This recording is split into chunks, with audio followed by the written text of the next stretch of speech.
We're back. This is Anything Goes, and I'm with Marty Hackel because today is Anything Goes Golf. Amen. Yeah, that was a great interview with Megan. She's a good egg. I like her. Yeah, she's fun. And I think I played with her a long I'm sure time you have. ago. Yeah. Yeah. I used to walk the golf course all the time and always have good chats with her and have some lunch and so on. She's good friends with Morgan. And I think she's a member of Wingfoot. I should have asked her that. I don't. I think that's her home we course. should have been nicer to her. I know. Then. Well, Jeez. we have a date for Florida, so that's good. We've got Scott Mahoney, the chairman and CEO and president of Peter Millar. That's a big title, Scott. Welcome to the show. Just a lot of words, but thank you for having me. Well, I think she belongs to Westchester, by the way. Yeah, she probably does. Yeah. Yes. She's a good person to play golf with, I think. Scott, and maybe Scott too. Scott, I think the Peter Millar story is really cool. And when you think about it, you started in 2001. You merged with Sea Island Company in 2005. Love Sea Island. Then Winona Capital came in, that investment group in Chicago. And then in 2012, the company was purchased by Richemont. And while a lot of people might not know Richemont, they all know some of the Richemont companies like Cartier and Mont Blanc and Piaget and Panerai. I mean, all of those cool watch brands. So that's a pretty rapid growth. I mean, my God, that's lightning speed. So much has happened at Peter Millar. Well, it may seem fast, but it also seems like a lifetime. Ty, we did this. These three guys started. Marty, and you know them very well. Chris Knott, Greg Oakley, and Chet Sikorsky started the company really as kind of a sweater company. And back in 2005, I knew Marty when I was at Ralph Lauren. So I've known Marty for quite a long time. Yeah, and Scott, I was coming into Ralph Lauren when you were leaving, so we missed each other in the hallways. But obviously, we all know the same people. Yeah. Oh yeah, and which is probably arguably the finest apparel company in the world, and it still is. I mean, they've had some ups and downs, but what a company! And it's a great place to learn, that's for sure. They set the bar, right? They sure do, and the disciplines you learn there really kind of. It really, when I kind of put the deal together with Sea Island back in 2005, and that the springboard was really Ralph Lauren and the model on a much smaller scale to kind of do Peter Millar, and we thought we could have like a really cool little specialty company, and it's really exceeded any expectations I would have ever dreamed of. Yeah, it's really become quite a lifestyle brand, hasn't it? Well, brand is the key thing, and I think that's, to me, the best, the most outstanding achievement that you have here is that you have created a brand. Mm-hmm. Tell our listeners, Scott, a little bit about the brand and the product. You have men, you have women, you have multiple seasons. Give us a little overview of that. Yeah, like you guys are saying, the brand is key, and it's kind of what we set out to do, is like this whole share of closet where we want to get you when you're going to work in the morning, you go to your cocktail party on Friday night. We sell suits to Nordstrom. We sell, we're opening our 17th store this year. Our 17th standalone store, which most people don't know about. We send about 1 million mail order catalogs out a year. We've got I think I get one of those because my friend Mike McFarland sends it to me. Oh, I love it.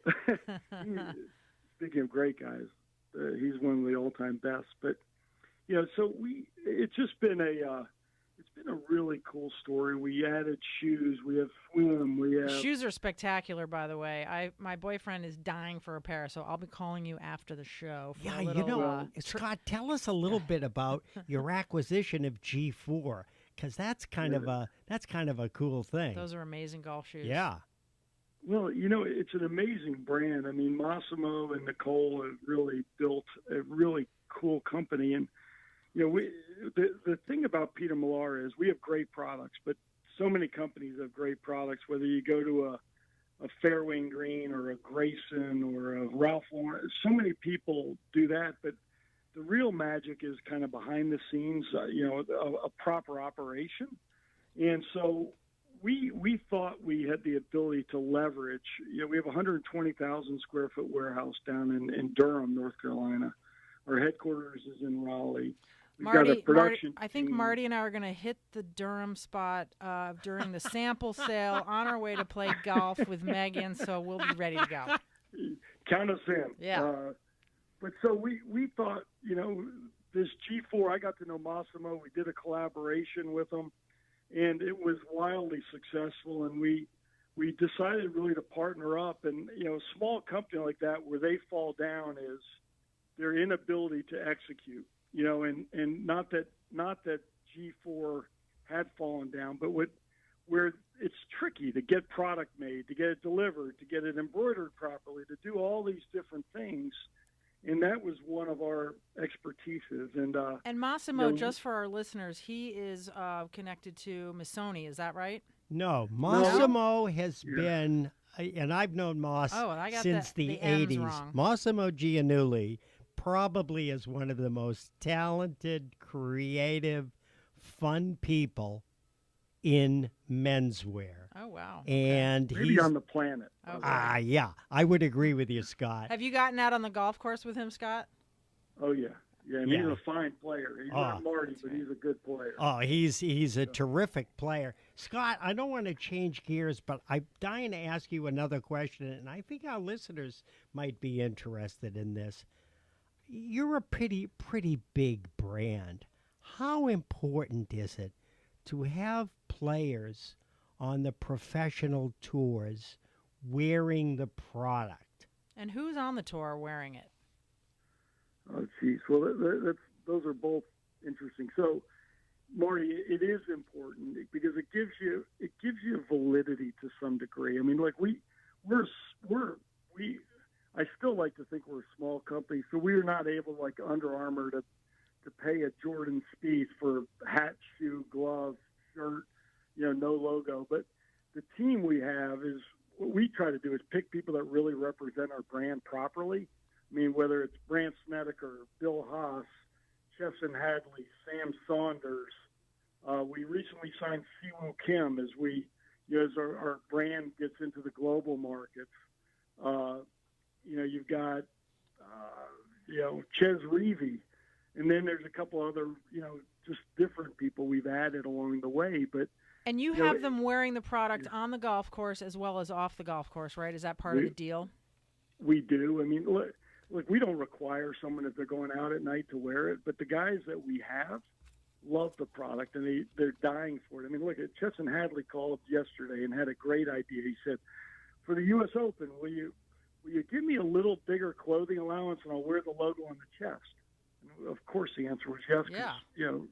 God forbid you'd look like an idiot if he wins and you didn't do it. Right. But that's the kind of guy we have is they love the product and just want more allowance. Yep. I mean, I remember that from the Ralph Lauren days. Sure. Yeah. They're not coming to say, hey, I need another $50,000 or whatever the number. No. I mean, so, that's the kind of brand we've created, and that's the people we associate ourselves with. And is scripting important, Scott? So now I'm with you on the fact that you've got to have that visibility to redefine the credibility of the brand. But how about scripting now, where you work with the player and establish what they're going to wear? We know Snedeker's going to have some sort of patterned, fun trousers on the first day of the U.S. Open. And you want to make sure the other players aren't wearing the same thing. Yeah. Well, it's interesting. We don't script every tournament. Like the Memorial this weekend, you can't do it. You can't expect the players to execute it. But for the majors, I mean, Marty, you've done such a great job communicating the scripting to people, nationwide and worldwide for a number of years for the majors. But, it's interesting. You talk about not having them wear the same thing. Some of the most powerful things to me have been over the years when an Adidas is launched, they put their guys in all white or all navy. Or all they all gray. wear a strict uniform. And, well, sometimes it's gray. It gets a little blah. But I think sometimes that's pretty cool when it's really clean and it's a clear story.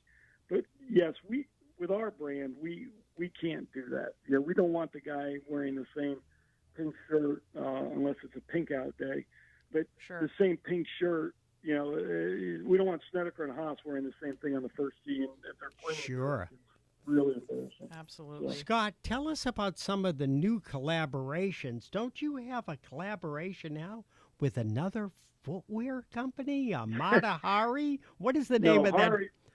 Hari Mari. Oh, Hari Mari, right? I always get that mixed up. Yeah, you know, it's a flip flop, and it's a really cool brand out of Wow. Texas. I had no idea. Yeah, see, Okay. that's what's cool, is they're doing stuff That's like very this. cool.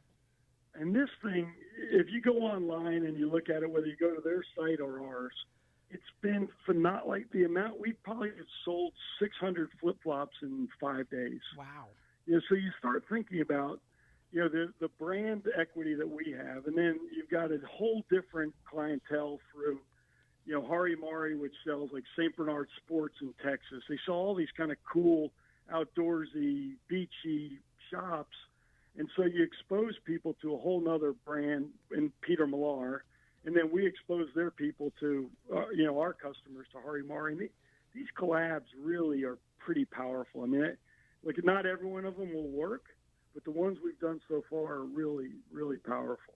We're talking with Scott Mahoney, the chairman and CEO and president of Peter Millar. This is 1490 WGCH. Scott, when you're not wearing Peter Millar, what are you wearing? A smile.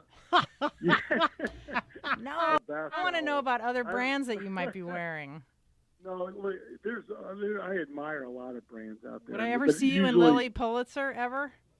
No. But No, I- listen, here's I like here's those guys. Scott. I have an idea for you here. I've been listening to what you're saying. I think this is a marvelous Harvard Business School Oh boy, here we case go. study in how a small company starting out making boxers and cashmere sweaters right. in I love 15, my cashmere sweater. you by the know, way, yes. 15, 17 years is now a global brand, and you are global. Yeah, you know, and this is going to sound a little corny, but it is just a bunch of dumb luck. I mean, we've got, because it's the truth, we've just got a great group of people in our company that all, you learn over time, like the things that people like. We do simple things like summer Fridays and company picnics, and we've created a culture in the company where everyone strives to do right. And I it's keep trying to get amazing. Scott to hire me to start a Connecticut office, but I can't talk him into it.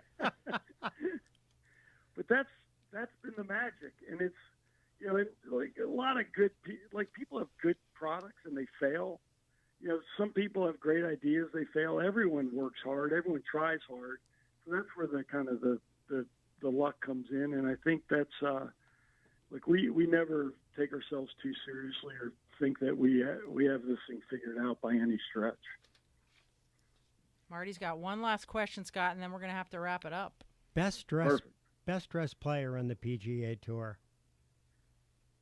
Oh, geez, you know, look, I always think I mean, selfishly, I'll say outside of Peter Millar guys, I think Snedeker always looks great. But you know, I've always loved Luke Donald. Yeah. You know, back in the polo days, I think a guy like that is just. I think he always looked crisp. I mean, Yeah. I'm whether going to it was- take a little credit for that, if I may. Yeah. Yeah. And Luke, as Luke. you should. I spent a lot of time working with Luke, and he was very particular about the way he dressed. Yeah, and he became the number one golfer in the world. That's right. On my watch. But think about it. Like when Luke wore like a navy pant, navy shirt, you Yeah. know, the right belt, Sure. the right shoe. He looked like $1 million. Yeah. Yeah, I And, think he's passed that mantle to Adam Scott now, because I think Adam, yeah, well, wears simple, inexpensive Uniqlo, and he makes it look like $1 million. Yeah, he sure does. well, here's the question with him: is it the clothes or Is it the guy? stud? Ah, So, I mean, good please, point, I mean, Scott.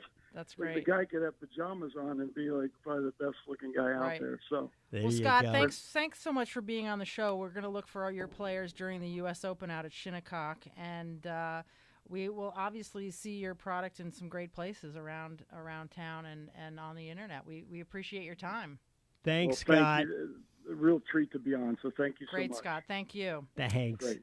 Well, Marty, I think we had a good show today. I want to thank all of our guests, Walter Yost, Megan Francella, and Scott Mahoney, and especially you, Marty. Thanks for being on the show today. Well, thanks, Meredith. You know, I'm a little frustrated. I got about 300 more questions Yeah. I want to ask everyone. We're going to definitely have you on again. Okay, good. Next week, we're actually going to have 2 opportunities to hear Anything Goes. We're going to be covering for Lisa Wexler, who will be on vacation next Wednesday from 4 to 6. And we'll also be on Thursday at our regular time. We're going to have Venture Mom Holly Hurd joining us, and also Daniel Sepka from the Bruce Museum, along with a whole bunch of other great guests. Thanks, Bob, and thanks, Daniel, for helping us out today. This is Anything Goes, 1490 WGCH.